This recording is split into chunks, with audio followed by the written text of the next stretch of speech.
بسم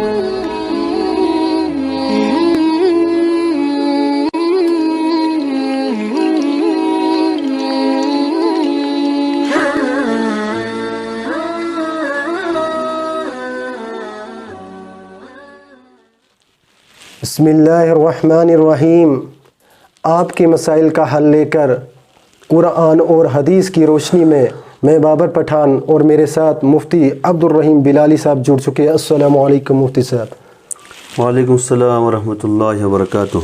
مفتی صاحب، جس طرح ہم نے پہلے ایک کلپ ڈالا تھا قربانی کے متعلق، اب یہ جو تیسری کلپ ہے یہ بھی قربانی کے متعلق ہم ڈال رہے ہیں کہ جو قربان ذبح کرتے ہیں، 4-5 بندے چھری کو پکڑتے ہیں ذبح کے وقت، وہ ایک تکبیر پڑھتا ہے. کیا وہ ایک تکبیر ان سب کی طرف سے کافی ہو جائے گی یا پھر سبوں کو بسم اللہ اللہ اکبر پڑھنا ہے؟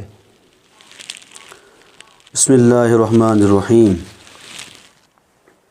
بہت اہم سوال ہے یہ جانور کو ذبح کرنے کے حوالے سے. یہ مستقل ایک باب ہے کہ جانور کو کن آداب اور اصول کی رعایت کرتے ہوئے ہم ذبح کریں. ان میں سے بہت سارے آداب ہیں جن کا اس وقت گنجائش نہیں ہے ان کو یہاں بیان کرنا. البتہ جو آپ نے مسئلہ پوچھا ہے اس کا جواب یہ ہے کہ یعنی کن افراد پر جو ہے بسم اللہ پڑھنا ضروری ہے. صرف جو ذبح کر رہا ہے اسی پر، یا جنہوں نے جانور کو پکڑا ہوتا ہے، یا بعض لوگوں نے جو ہے اس چھری کو بھی ہاتھ سے پکڑا ہوتا ہے ذبح کرنے کے علاوہ، کیا ان سبوں پر جو ہے بسم اللہ پڑھنا ضروری ہے نہیں؟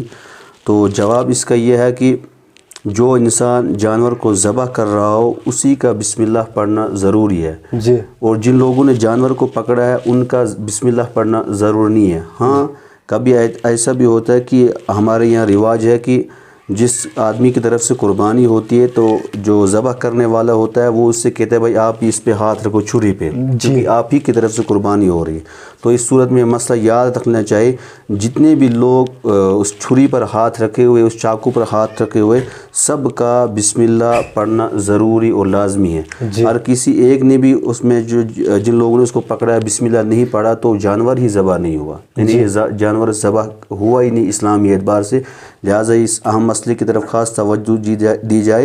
یعنی جو انسان ذبح کر رہا ہے ایک تو وہ بسم اللہ پڑھے، اور جو اس چھری کو تھامے ہوئے ہے، اس پر ہاتھ رکھا ہوا ہے کسی بھی اعتبار سے، ان کا بھی بسم اللہ پڑھنا ضروری اور لازمی ہے. جی. اور مفتی صاحب اور ایک سوال آیا ہے، یہ خورشید صاحب کر رہے ہیں زگیارہ سے سوال.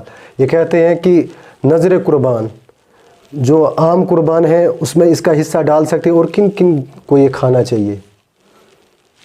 ہاں اس میں کوئی حرج نہیں ہے. مثلا 2-4 آدمی مل کر انہوں نے ایک جانور خریدا اور اس میں وہ قربانی کا ارادہ رکھتے ہیں.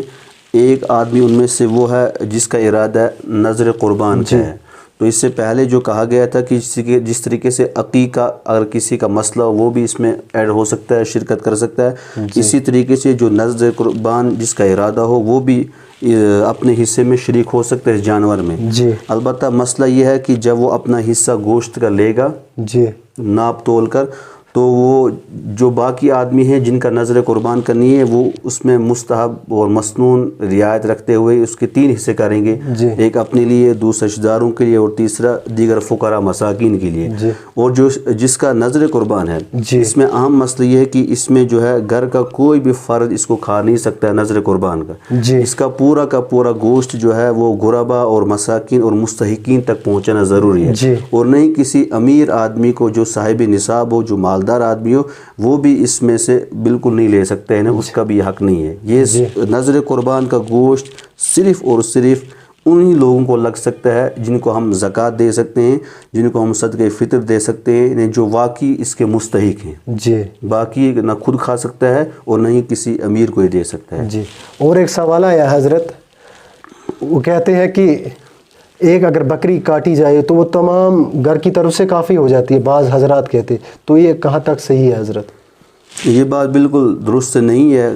یعنی یہ تصور جو چل رہا ہے کہ ایک گھر کی طرف سے ایک ہی بکری کافی ہے، یہ بالکل صحیح نہیں ہے.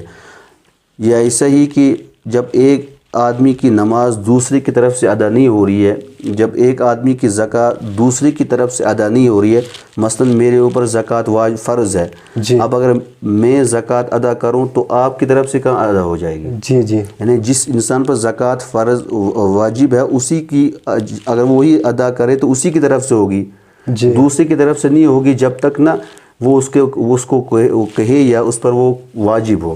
تو مسئلہ یہ ہے کہ قربانی اسی آدمی پر واجب ہے جو صاحب نصاب ہے۔ اگر گھر میں 2-4 آدمی صاحب نصاب ہیں، باپ ہے، بیٹا ہے، بیوی ہے یا اور کوئی ہے، یعنی جو صاحب نصاب ہیں ہر ایک پر الگ الگ قربانی واجب ہے۔ ایسا نہیں کہ گھر کے بڑے نے قربانی کر دی، مثلا بکری ذبح کر دی قربانی کی نیت سے اور پورے گھرانے کی طرف سے آ گئی، ایسے کوئی تصور اسلام کے اندر نہیں ہے۔ ہاں ایک روایت ملتی ہے کہ اس سے پتہ چلتا ہے کہ یعنی اگر ایک بکری کو ذبح کر دیا جائے تو وہ پورے گھر کی طرف سے۔ دراصل اس کے سمجھنے میں تھوڑی بہت غلط فہمی ہوئی ہے، اس کا سادہ سا اور سیدھا سا ترجمہ یہ ہے، یہ بس اس کا مطلب سمجھائیں۔ اس کا اصل میں مطلب یہ ہے کہ ایک آدمی ایک گھر کے اندر مثلا 5 افراد رہ رہے ہیں، اس گھر کے اندر جو ہے ان 5 میں سے صرف ایک آدمی پر قربانی واجب ہے، ٹھیک، مثال گھر کا ذمہ دار رکھیں گے ہم، اس پر قربانی واجب ہے۔ اب جب اس نے اپنے گھر کے اندر ایک جانور ذبح کیا، قربان کر دیا، پھر اس گھر کا ہر فرد یہ کہتا ہے ہمیں جو ہے قربانی تھی، اس گھر میں چھوٹا بچہ وہ بھی کہتا ہے ہمیں قربانی تھی، اس گھر کی کوئی مستورات ہے، کوئی عورت ہے، وہ بھی کہتی بھائی ہمیں قربانی تھی، حالانکہ اصول کے اعتبار سے ان کی قربانی نہیں تھی بلکہ جس پر قربانی واجب تھی۔ تو اس حدیث کا مطلب یہ ہے کہ انہیں عرف میں اور کہنے میں یہی لگتا ہے کہ بھائی اس گھر والوں نے جو ہے قربانی کی ہے، حالانکہ اس کا یہ مقصد ہرگز نہیں ہے کہ ان کی طرف سے بھی جو ہے قربانی ادا ہو گئی، ایسا نہیں ہے، بلکہ مسئلہ یہی ہے کہ جس آدمی پر قربانی واجب ہے اسی کی طرف سے ہی ادا ہو جائے گی، کسی دوسرے کی طرف سے ادا نہیں ہوگی۔ جی جی، اور ایک سوال ہے قربانی کے حصوں کے متعلق، جو اگر ساتھ یا باقی شریک ہو جاتے اس میں ان کو تول کے یہ جو حصہ ہے یہ لینا چاہیے یا پھر اسی طرح سے کرنا؟ ہاں، جو شراکت کا مسئلہ ہے اس میں اصول یہ کہ ہر ایک کو اپنا حصہ جو ہے برابر پہنچائے، اور کسی ان 7 افراد میں سے کسی کا بھی حصہ جو ہے 7ویں حصے سے کم ہو تو کسی کی قربانی درست نہیں، لہٰذا بڑے احتیاط سے ناپ تول کر جو ہے حصوں کے اندر تقسیم کرنا ضروری ہے۔ جی، اور ایک سوال آیا ہے حضرت کہ جو قربانی کا گوشت ہے سال بھر چلاتے ہیں آدھے لوگ، تو یہ کہاں تک صحیح ہے؟ اس کو رکھ سکتا ہے آدمی سال بھر کے لیے؟ یہ نور علی خان صاحب کرتے ہیں اس سوال۔ ہاں، اس میں کوئی حرج نہیں ہے۔ دیکھو مقصد تھا قربانی کرنا، یعنی احراق دم، خون بہانا، وہ آپ نے مسئلہ حل کر دی، قربانی آپ کر لی۔ اب گوشت میں آپ کو اختیار ہے، چاہے آپ خود کھائیں، کسی دوسرے کو دے دیں، جیسے بھی آپ اس کو استعمال کرنا چاہیے، اس میں کوئی حرج نہیں ہے۔ مثلا بعض لوگ یہ کہتے ہیں کہ بھائی اس قربانی کو ہم وہ رشتہ کبابہ وہ چیزیں ہم نہیں بنا سکتے، اس کو کوٹ نہیں سکتے، حالانکہ یہ تصور بالکل غلط ہے۔